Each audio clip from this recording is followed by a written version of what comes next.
Person of Interest, Season 1, Episode 21. There's some great portrayals of domestic abuse, kind of confusions between love and violence, etc. And it's a great show to look into that world. And what I want to do is look at the show and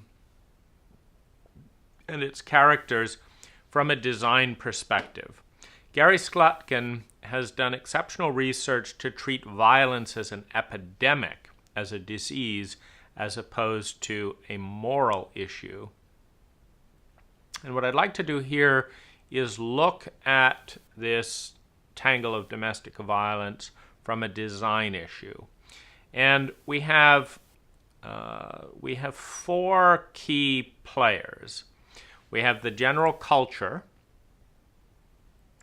We have the abusive, obsessed police officer. We have the object of obsession, the woman, so the officer is a male. And then we have John's character as the rescuer, the one trying to rescue the woman from the violence of the male. So these are our four characters. And the way that they interact in the movie ensures that the police officer will continue to escalate the violence until he kills his wife, the object of obsession. And that John will prevent this by intervening and either killing or, burying the police officer in solitary confinement in some strange prison somewhere. So these are our players, and the question in intelligent design is, what's the best way for these players to interact in order to create the most well-being per unit of energy invested? And no one in this particular scenario is happy or in a state of well-being. So we have John, the punisher, the intervener, etc. He's in absolute misery because he doesn't forgive himself. He blames himself. He can't talk about his feelings. He won't bond with anyone, in a species in which mammalian, human love and belonging is a core need. And so he is in constant pain, and his primary mode of expressing his love and humanity is to hurt other people who he identifies with, meaning he sees himself as a bad person. And so he identifies with other bad people, and you could even see it as a certain suicide wish to die, because he's killing criminals, violent people, liars, people that embody many of his own traits, but who harm innocent people. So that's kind of his distinction between the people he is attacking and killing and stealing from and beating up and punching and all that, is that these people are just like him, so they deserve it, and they're also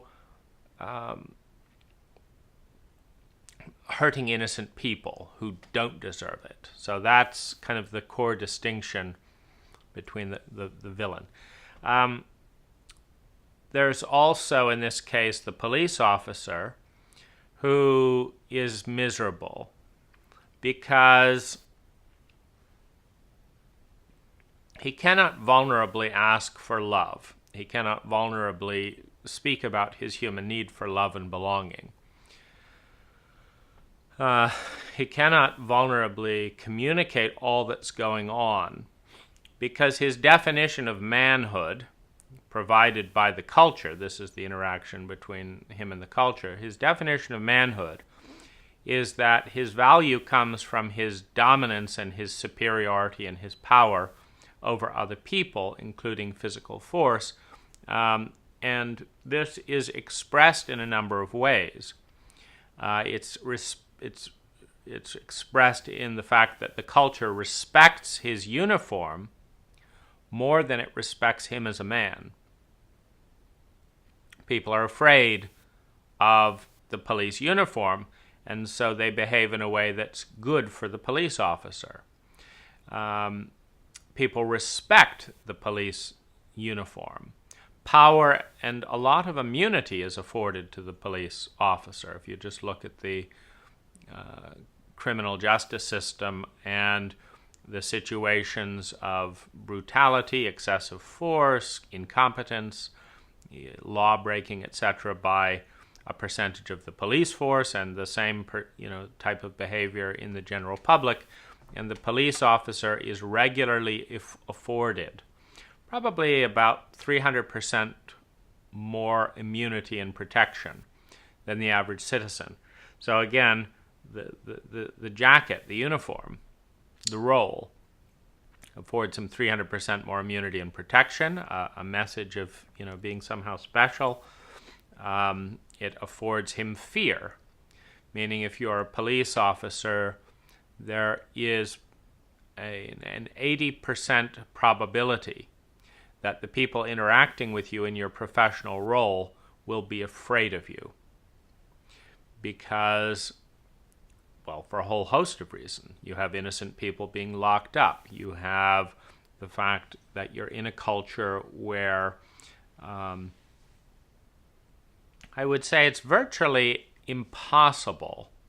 I'm not sure if it's technically impossible, but the way that laws are written, 99.99% of all Americans, or the general public, have committed a crime as defined by breaking the laws, meaning the whole data set of laws. Now, this could be a crime of driving without insurance. It could be a crime of driving over the speed limit. It could be a crime of cheating on taxes. It could be, but the majority, I would say 99% of Americans, have committed at least 10 punishable crimes by breaking at least 10 different laws, or the same law at least 10 times. Now, that creates a fear-based relationship. And so the officer has, in a certain way, a primary identity, because the officer is in a relationship with the culture that is going to define him as a man by his work more than his hobbies or him as a human being. And this is expressed culturally by what do you do, meaning what is your role in this culture as a professional, and that will define the level, that will define how I see you, what I see, and how much respect I give to what I see. Now this is the role of the culture in this whole dynamic, because if we step back and look at things from a completely different perspective,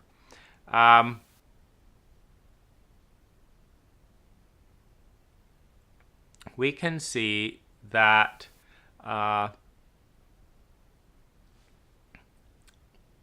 other cultures define a man or a human being by their presence. Other cultures define them by the amount of animals hanging on the wall. Others by the number of wives, or the amount of, we define people by role and money, which are both work-related.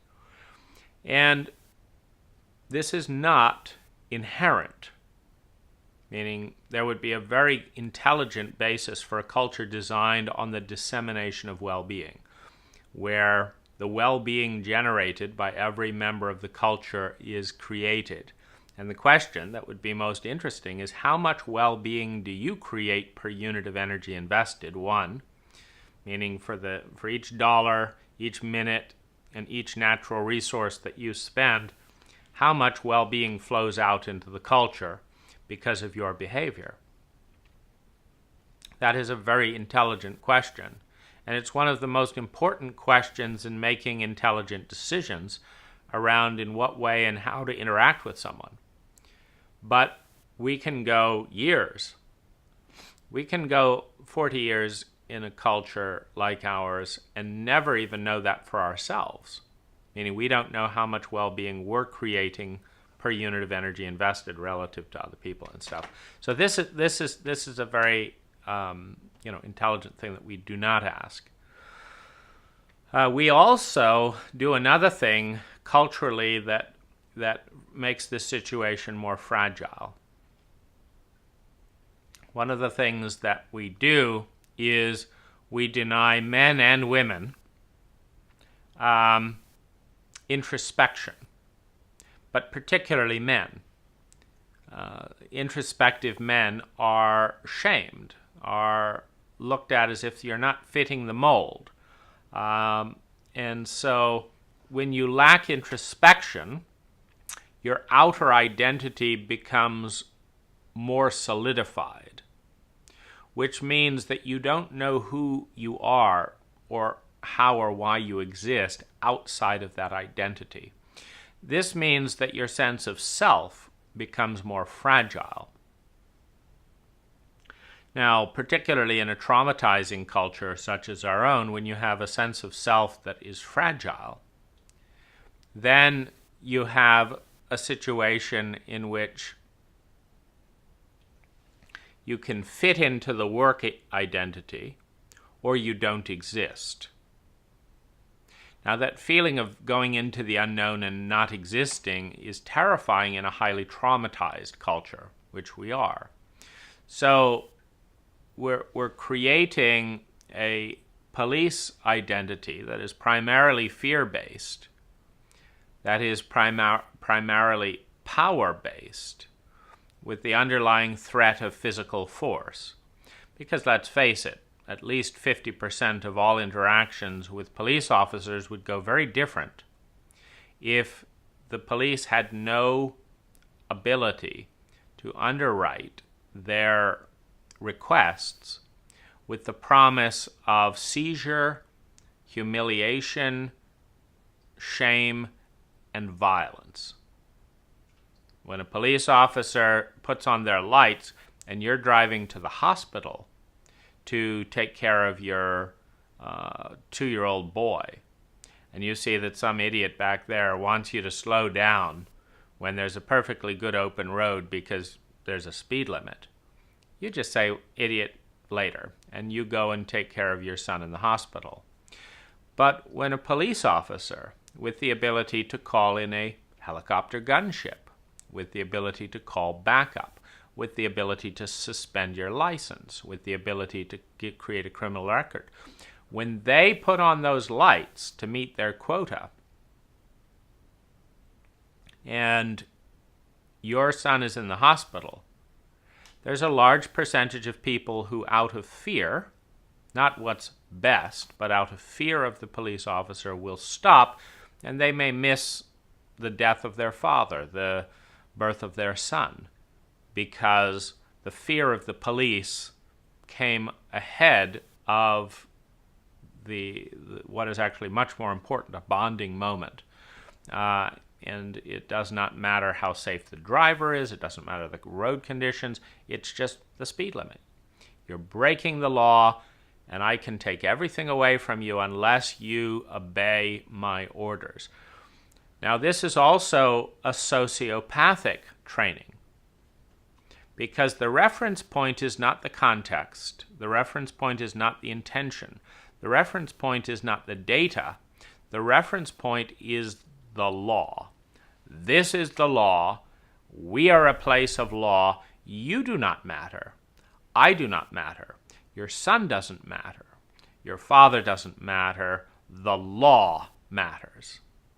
And the law applies if you're rushing to the hospital. It applies here. It applies if there's, the perfectly good visibility and low traffic, but you can have plenty of situations where people are having 1,000% more likelihood of causing damage to themselves and others that fit in the law, and that's fine. Meaning, if you want to go and get drunk at a bar and repeatedly bash up something or damage your own body, when you damage your own body, you lose your job, then you're okay. That's fine. That's legal. It's fine if you want to destroy your family, but it's against the law to drive to the hospital at a certain thing 10 miles over the speed limit in perfectly good condition, and you will get dinged for that. So this whole cultural context of the law over the situation and the people and the intention is a very important piece here.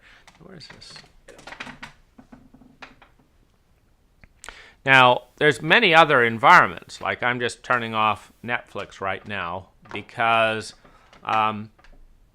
Netflix has interrupted the screensaver to start doing ads because that makes Netflix more money, apparently. And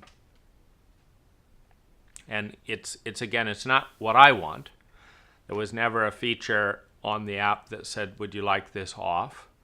I've multiple times gone in and turned all of this off. So we're in a culture in which large power bodies are constantly and repeatedly pushing me to do things that are not in my interest, but are viewed to be in the interest of the company, of the government, of the police officer. So this is also a training ground, because when we get to the woman in this case, the object of obsession, she is being trained to obey and to go along with the flow in thousands of ways that do not make sense, in thousands of ways that it takes constant energy and practice to maintain your own boundary. Meaning, I'm making a video and talking to you right now, and Netflix violates this space by suddenly starting to turn on ads. Now, I have to figure out a variety of responses. Where's the remote? How do I talk and deal with this at the same time? Or constant ads are visually distracting me in my own home, because they figured out how to do that to violate another boundary in the hope of selling more ads. And this is a constant pressure.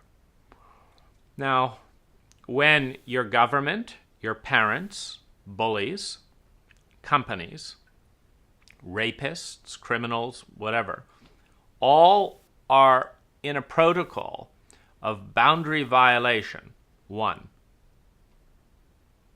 Continual boundary violation, and in a protocol where if you protest, meaning if I protest some of the stupidity, let's say I didn't get to say goodbye to my father because there was no way to communicate to the officer what's going on. Now, there could be.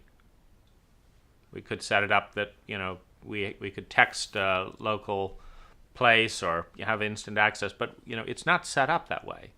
It could be set up that they put on their lights, and if you continue driving, they just take a photo of your license and send you a ticket, but you get to the hospital on time rather than calling in backup and shutting you down and making sure that you miss an important moment of your life. Now, this is a good case scenario, by the way. Meaning, if you're speeding at 75 miles an hour because you have a really time-sensitive thing, and the police are noting that you're speeding and start to give chase,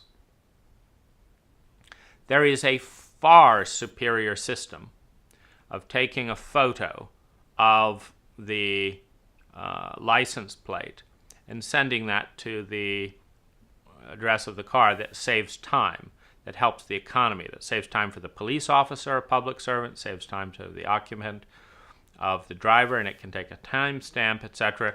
And you could even penalize that kind of thing, where that is an extra 20% ticket if the driver chooses not to stop because they're involved with something important. And that could be set up. But it's not set up because people's important meetings are deemed to be less important than the police. And so someone may not get to say goodbye to their father or be there for the birth of their child. And this cannot be protested. And so it's you and if you go and protest and you get a kind of label as being someone who protests things, you could end up way worse than if you just stay silent. And women are in this environment all the time. We're saying what they feel and think. We're protesting, as a child when your parent is hitting you or when your parent is lying to you. Gets you punished repeatedly. We're also a very chauvinistic culture, and so there's lots of sexual exploitation. There's lots of sexual objectification. And so you can see that, an attractive woman, like the woman in the issue here, is first of all in a culture of submission, where there is an incredible amount of demand that she submit to things that she has nothing to do with, that she has to dress a certain way or the culture is going to ding her in employment. She has to wear makeup in a certain way or the culture is going to ding her in employment. She has to talk like this and not like this. These are not intelligent choices. They're cultural dogmas. And so she has to conform. Now, someone who's unusually attractive and who has been molested, raped, teased, pursued, etc., will naturally be drawn more towards a police officer if, as a woman, her expressions of assertiveness are dinged. And when I say dinged, meaning punished, she's called a bitch when she says no, that's the bottom line, or when she walks more assertively, and she's pursued and considered very sexy and attractive and offered various lucrative opportunities when she's more submissive, when she fits into the model of feminine attractiveness. And this is a difficult cultural game for many women, where the truth will be dinged, where the truth will be penalized. And so they play a role. And when you play a role, and you're not encouraged to meditate and be introspective, when you play a role, you often identify with the role and don't know who you are without it. And so you have two people. You have a woman who's shunted into an area that's 70% unnatural for her because of the reward. You have the man that's shunted into an area that's 80% unnatural for him. I think men have a less natural environment than women because, in part, they're not allowed to feel, and that escalates in a police type environment where feeling is just too painful. Now, one of the things that happens for every human being is there is a domain in the romance, a domain in a deep, meaningful relationship in which there is a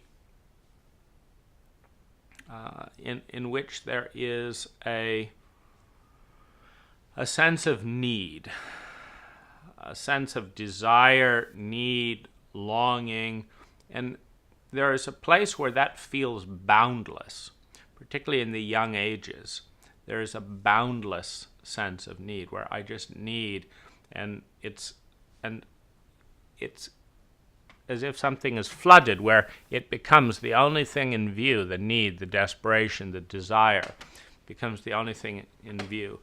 Now, with this zeroing in that comes into place, there's incredible vulnerability, because when you need someone, you're giving them power to meet or not meet that need, which creates incredible vulnerability. And this is very uncomfortable for men, I think, more than women, but I think for all of us, that there's discomfort with need. But with a police officer raised in a chauvinistic culture and taught to dominate, the police officer needs the criminal to put up their hands and not shoot them, and needs this. And it's all done with superior force. There's backup going to come. We're going to mow you down. If you kill a police officer, we'll wipe out your whole gang. That kind of attitude. And so there's a lot of force involved. And so in this dynamic you have where the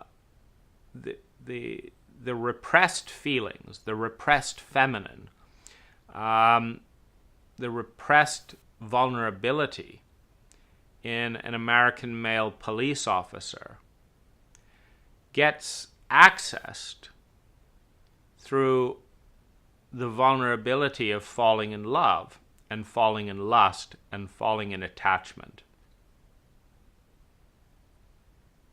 Now, when you need something, security and trustworthiness becomes much more important.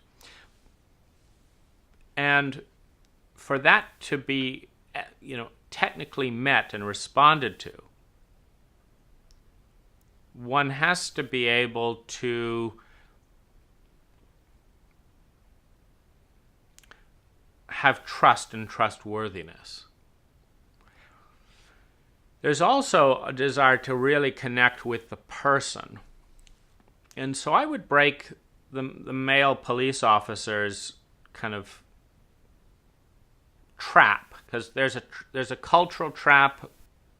There's a trap for John the Vigilante. There's a trap for the woman. They're all in a trap that the question is, how could those same characters and energies be played out differently? So the police officer's trap is that the closer he is with his wife, with this woman, the more he experiences his need. And it's in a situation where, to some extent, she does not know how to love. She knows how to submit. And she knows how to buy things with her submission, which is, in this case, his power, etc. Now, the more he experiences need, the more his programming leans him towards securing that need with superior force. But that mixes with the love program. And particularly if she's using him consciously or unconsciously as primarily a strong, silent, protective force, the force in the culture that is on top, so that she can be safe behind that, as in meeting her need for security and survival, more than love and belonging. It's important to know that the survival security needs in a trade for loyalty or sex is a very common contract in a traumatic culture. But if he needs the feeling, if he needs to be liked for who he is, and he's liked for his power, that's a wound to who he is, because who he is not being seen. That's one pain point for him. Not being able to communicate his own needs and feelings and vulnerability is another pain point. And her dissociative, her running in fear We haven't met her outside of the relationship, but it's very common for her personality to type to be generally a fear-based personality of running away from threats and migrating towards protection, which makes sense. Why else would she pick an emotionally repressed police officer as the person of all the different people courting her that she picks? Which also makes him insecure because he knows instinctively that she's picking him because of his confidence and his power. And he falls more in love with her, which takes him into his need and vulnerability when he doesn't feel powerful, which is a catch-22, because if he didn't spend time with her and he didn't love her, then he wouldn't be feeling vulnerable and needy. But if he wasn't confident, secure, and the strong silent type with a high social status, she wouldn't have picked him in the first place, and he knows it. He knows it because that was the play he made to compete in the environment and demonstrate. He knows it because he watched her body response to him using superior force to protect her, to do this and that and the other in different relationships, and she was more sexual after that. And so he knows at some level that the closer he gets to her, the more needy and vulnerable he is. And the more needy and vulnerable he is, the less attractive he is to her. So he feels set up and feels angry about that. And also he cannot express his feelings without gaining shame as a male, particularly feelings of need and vulnerability. He can't explain to her that he needs her for emotional reasons. She's using him for physical reasons, but he needs her for emotional reasons that he doesn't understand, that he's terrified of and feels deeply ashamed of. So, and John can't be vulnerable because there are comedic ways to break something up. Comedy can break something up. Money can break something up. You're dealing with a gang violence situation. You offer them a way to make more money without the violence. You can break things up that way. You can break things up with humor. You can break things up with deep kindness and understanding pain. And you can break things up with violence and, superior force there. And John only has access to the violent and kind of threat approach because he doesn't have access to his feminine side, his vulnerability. And he doesn't own that part because it's been removed by the CIA with programming him, basically saying this is the kind of thing that a monster does. Now you're going to go do it. Now do you agree that doing this is a monstrous act? Yeah. Okay. Now go and do it. Okay. You are now a monster. That makes sense. Okay, so now I'm a monster, and now I've got to act, and your whole focus is your job. It's all about your job. So now you can't get out of the identity that you're a monster. And so, so John is stuck in his role, and the woman's stuck in her role in the sense that every time she really asserts herself to be her true self, independent of the sex appeal, independent of all the advertising influences, independent of all the different structures she's around, that she gets punished, means that there's not even a question that she can be her true self. There's just a question of who will protect her from the most invasions. Which a police officer is a reasonable choice for that. And so, the culture can protect children. The culture can teach emotional literacy. The culture can teach violence dispersion in martial arts and things like that. The culture can teach better communication and request technology in school. The culture can teach people how to love and belong consciously so that everyone has an abundance of love. The culture can teach men that their greatest value, and women, that their greatest value is their presence in being, not their job. And on the other side of a protocol that is cultural, that delivers healthy human beings able and willing to meet their needs in a variety of ways, none of this happens. And so the primary culprit is cultural at a systemic level. And then the testosterone and different gender issues determined that the perpetrator in this case will most likely be male, but not necessarily. And that's how we end up in this situation. Now, within the cultural framework, let's see how any one person could diffuse this. Now, the culture could diffuse this. Let's let them be a person simply by sending out emails to all the citizens saying, we've looked at the data.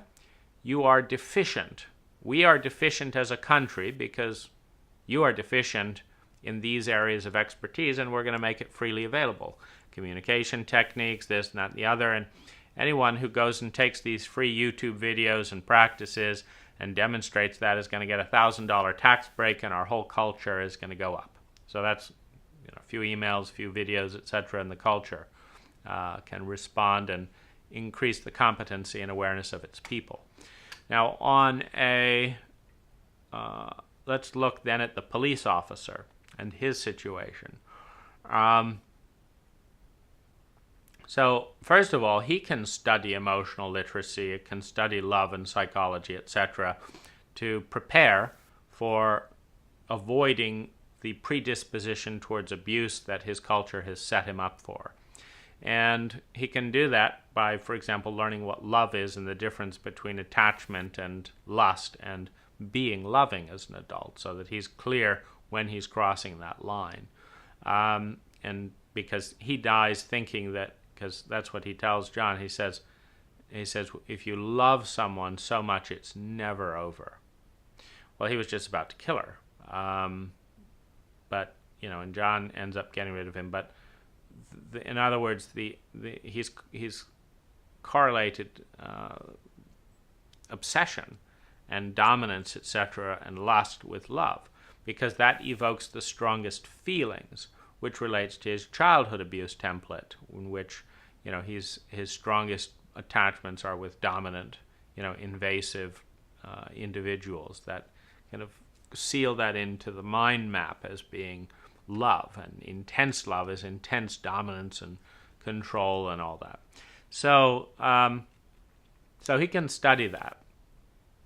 And he can also make the whole dynamic conscious, just like I'm doing now. He can pause his wife and say, look, this is going in this. I'm afraid of this, this, and this. What are you afraid of? And he can see, can she break out of the fear dynamic? Now, not everyone can. And if he understands that she is incapable of loving him because she can't break out of the fear dynamic, she's in fear of survival and security, and she doesn't have an image of being able to provide that for herself. She doesn't have the skills to make the money, to make the decisions, to hire the people, etc., that will make her independent in our culture. And so what she has is the skill of seducing and pleasing a dominant partner, which is not love. It's a fear-based transaction. I need to survive, and you've got good odds, so I'll give you my loyalty, my protection, etc. And you'll find the exact same dynamic in men in crime scenes. Like if you're in the criminal underworld and a much stronger mob boss takes you under their wing, you will see the same kind of prostitution and subservience and insanity and brainwashing in men towards their mob bosses as you will with women towards a more dominant man, or with men towards a more dominant woman, if the woman is in the masculine role. We're just staying with this particular episode. So the man can actually grasp that she doesn't love him because she's incapable of loving him, because she's meeting survival and security needs. And until she has the confidence of doing that on her own, she will not be able to migrate up into love and belonging and self-esteem. And so she will say the things that he wants her to hear, or that he wants to hear from her, to please him, which is one of the reasons areas you see the violence. You see the violence when she lies to him. Now, this undercuts the trust and the love. When she asks for the handcuffs to be removed, when she says yes, I do see that we need to spend time together. Now, can you remove the handcuffs? And I see he knows that's a lie. It doesn't make any sense. But he also sees that the purpose of her lie is to get out of the handcuffs. And the purpose of getting out of the handcuffs is a better chance of escape, which is a better chance of abandoning him in his desperation and need. And so he hardens and hits her. The hitting her goes back to the old pattern, to where, you see, now he can be arrested because he understands he's in a culture where if this is caught, he could lose his job, this, and that, and the other, and he was been involved in kidnapping and this. So he understands that she can destroy his identity by destroying his career, as well as continually remind him of a vulnerability that his culture has not taught him how to meet and respond to. So she can break the dynamic. Theoretically, all of this is theoretically. You have to have a higher level of consciousness to solve the problem than it took to create the problem. And so that is the problem. We don't have that higher level of consciousness. What I'm talking about is a sexy body in handcuffs, kidnapped, etc., by a police officer, can engage and navigate and talk around the issue. And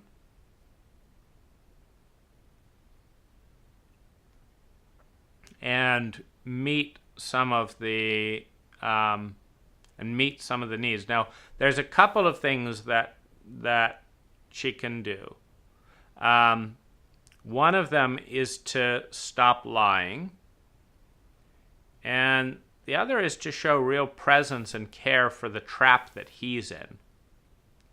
Because you have to be very, very, very, very, very trapped before you kidnap someone and dominate them and need this and that. And it's a horrible situation for a chauvinistic male in a culture like ours to be in, because there's some part of him that knows he's crazy and knows that she has the power to elicit that craziness and ruin his career and make him feel small and hurt him, and he doesn't quite know what's going on because he hasn't been taught.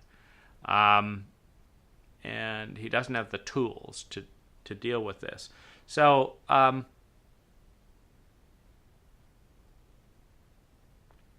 this type of situation,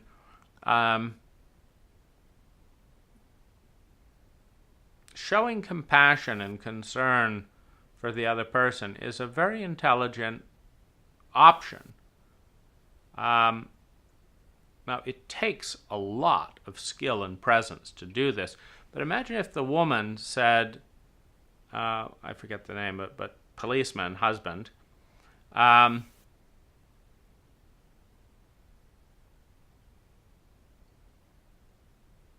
have no idea how difficult it is for you as a man to be confident in our marriage and feel vulnerable or needy. And I'm sorry I'm not as sensitive around that.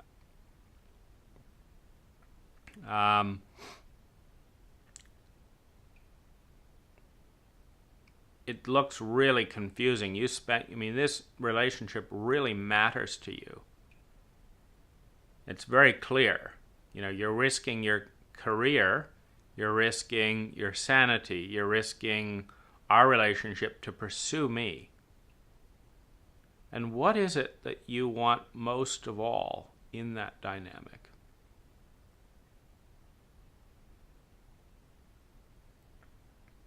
And you can be a friend that shows empathy and helps him map stuff up. Now, if he's insane, there's only so much that this can go, but you can also give power.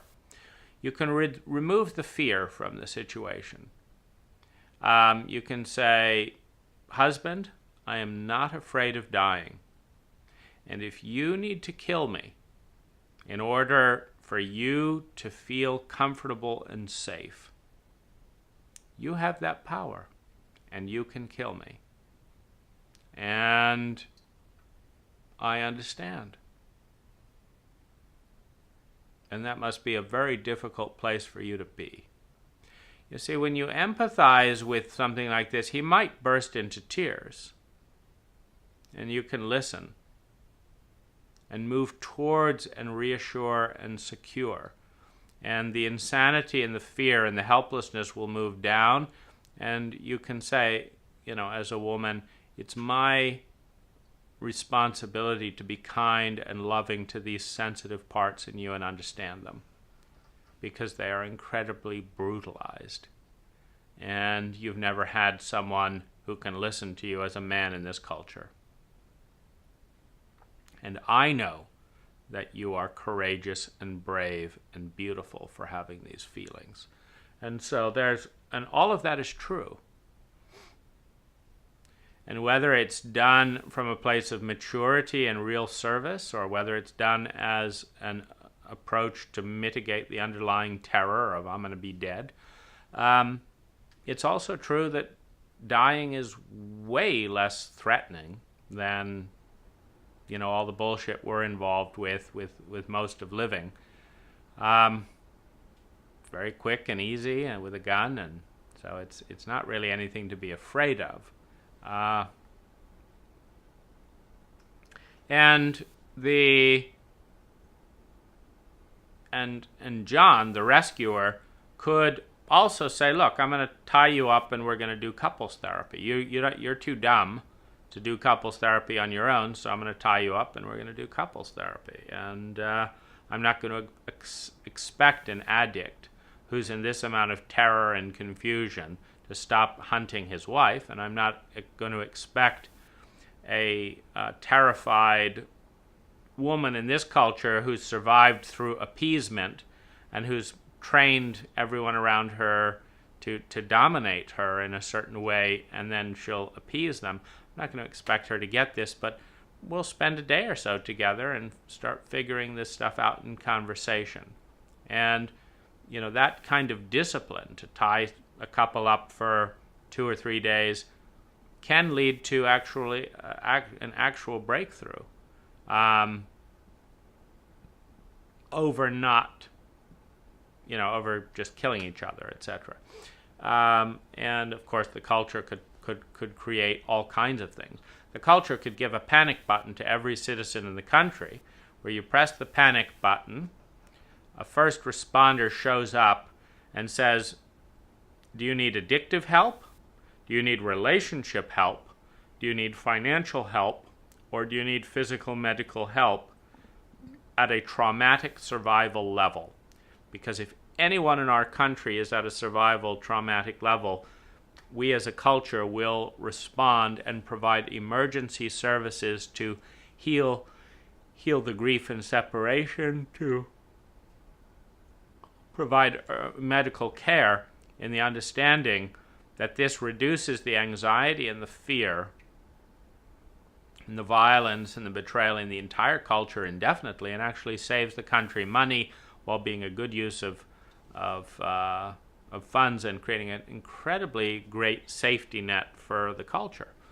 And so this is how the different players can resolve an otherwise tragic and horrendous loop of violence and pain.